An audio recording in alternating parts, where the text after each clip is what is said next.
হরিপদ, সূর্য, কেমন আছো হরিপদ?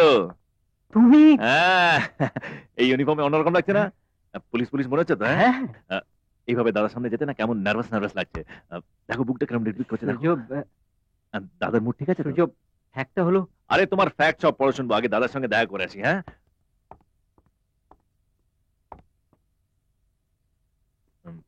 দেখো দাদা, তুমি যেভাবে আমাকে দেখতে চেয়েছিলে ঠিক সেইভাবেই তোমার সামনে এসে দাঁড়িয়েছি। আর জানো দাদা, আমার পোস্টিংটাও এই থানাতেই হয়েছে, তোমার আন্ডারে। এসআই সূর্য সেনাম রিপোর্টিং স্যার।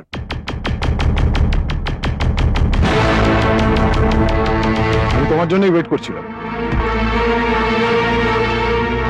ডিএসপি, ডিএসপি প্রধান। Hello sir. স্যার, দাদা কি? দাদা? কে দাদা? অগ্নিশ্বর রায় ও, স্যার। ও কি ট্রান্সফার হয়ে গেছে? না, তাহলে অগ্নিশ্বর রায় একজন খুনি।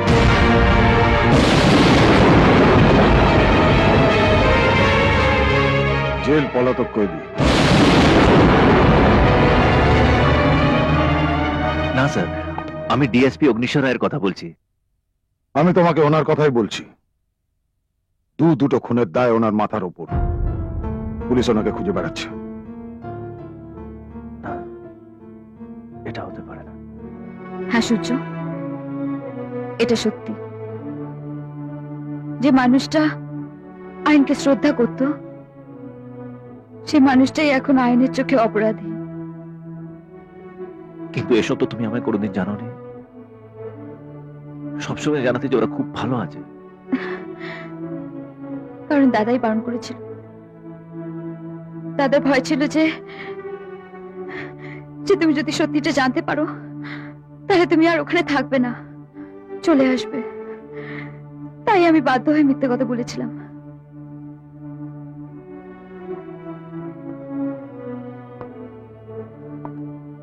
কি হয়েছিল কি? সেটা তুমি দাদার কাছ থেকে শুনো।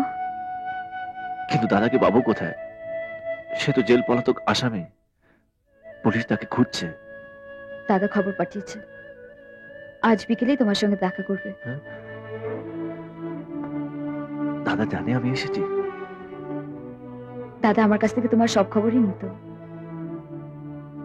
তুমি কেমন আছো, তোমার ট্রেনিং কেমন চলছে, তুমি কবে ফিরবে, সব। দাদা কোথায়?